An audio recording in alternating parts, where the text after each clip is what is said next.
What's up everyone, it's Austin Rutherford here. I almost passed up on $200,000 on a deal that a friend brought to me, and it actually ended up turning out to be an amazing deal. And it had some hurdles with it, just like any other project, but I'm very glad that I ended up sticking through it because we ended up making a lot of money on this deal. And stick around to the end of this video, and I'm gonna tell you exactly why I almost passed up on this deal, which has honestly been one of my biggest lessons learned in my entire 8 years of investing in real estate. So you don't want to miss this, but first we're going to dive into a case study of this deal, the numbers on it, so you can see how it all came together.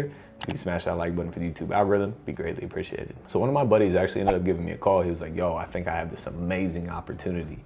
And it was a city inside of Columbus, Ohio that is like top 2, if not number 1. And he told me the address. I was like, man, like that's a great address. Like, yeah, tell me about the deal, what's going on? And he's like, well, I'm actually doing a project around the corner and I drive by it every single day and it looks completely vacant. Doesn't look like anybody's living in there. I think it can be a great opportunity. So from there, him and I both started trying to reach out to the seller. He left notes on the doors. I started cold calling the seller. I skip traced them. I sent him direct mail. Like, we're trying to do anything in our power to get a hold of whomever owned that property. And luckily, we finally ended up getting a hold of the gentleman. And he said he may have interest in selling the property. So we met him at the house and we walked through the house with him. The house was actually mid-renovation. You know, he bought it and was middle of renovating the property, already framed out, already electric, already plumbed, and they put a pause on the project. We never really figured out why, but it was a great deal. The thing is, he renovated it to his likings, not to the market likings. So even though the project was like almost halfway renovated, we still had to go back and do a lot of rework. So we talked with the seller, we built rapport with him. He actually told us a lot about the neighborhood and the house, and we ended up negotiating a purchase price of $380,000 on this house. And we planned on putting about 200 grand into it. What we planned on doing was opening up the living room, putting a huge kitchen in there, moving the laundry room around a little bit, rewiring a lot of the outlets and the electrical and the lights above, putting in a bunch of can lights up there.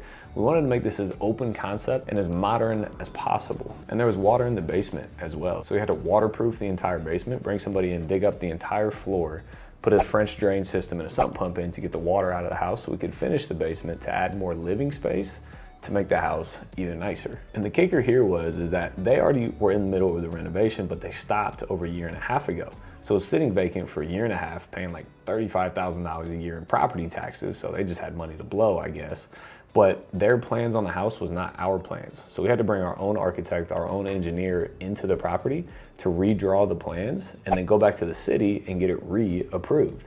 So that just took time, you know, probably took 2 months for that to happen. So 2 months of holding costs right there, but we planned for it and we budgeted for it. So that's the only thing that matters. As long as you plan and budget for something, it doesn't matter how long or how expensive something is, as long as you plan and budget for it on the front end. But we got the plans approved. We dove in there, we started the renovation, and we renovated super nice. You know, we're hoping to sell this thing for $1 million. So we put in the wine shelf and the high-end refrigerators and the marble instead of the granite and this huge master bathroom and all these nice high-end things to hopefully try and get that $1 million sale price. If you look at this house now, it was a basic ranch, but what we did is we went in there, we made it fully open concept. So if you look at the living room right here, there used to be walls from this beam to this beam and walls from this beam to this beam. So we put in the LVLs up here to make the entire living room completely open concept. We put a wine bar back here, you can barely see it, but super high-end appliances and kitchen as well. So there goes the wine bar over there. So the living room, everybody loves the open concept look. You know, put in the floor to ceiling cabinets so there's no gap on the top, put in the nice backsplash, high-end appliances, and we made this house look really, really nice. Again, the goal is to sell this for over $1 million. You cannot shortcut, at least in Ohio, you cannot shortcut a $1 million house. And then if we get to the master, I love the master, and we put an accent beam up here on the ceiling to kind of set things off in there. And then when you go into the bathroom in the master, huge shower. We ended up putting glass in there, but a makeup bar for the ladies out there. You know, women love and need a place to get ready. So we thought a makeup bar was going to be really cool. And then renovated the rest of the house, finished the basement. You know, like I said, we put a French drain and sump pump system in here and added about 600-700 square feet down into the basement and an office and a wet bar as well. So comment below and let me know what your favorite part of that house renovation was. So to break down the numbers, we bought it for 380 grand, put about $200,000 into the renovation of the deal, and we ended up selling it for $865,000. So the $1 million that we were shooting for was a little bit high. It's probably definitely worth that now in today's market. This was a few years ago, but we were all in from 580. Then you add in interest and closing costs and realtor fees and all those other things. We ended up net profiting about $200,000 on this deal. Great deal, 200 grand. I don't know about you, but I would take that deal 100 times over. So the real question is, why did I almost pass on this opportunity in the first place? And like I said, this is one of the greatest lessons that I've learned in my entire business career being an entrepreneur. And it's to not try and keep 100% of a little grape. You know, your profit, your opportunity is this big and you want 100% of it, right? That's how I used to think.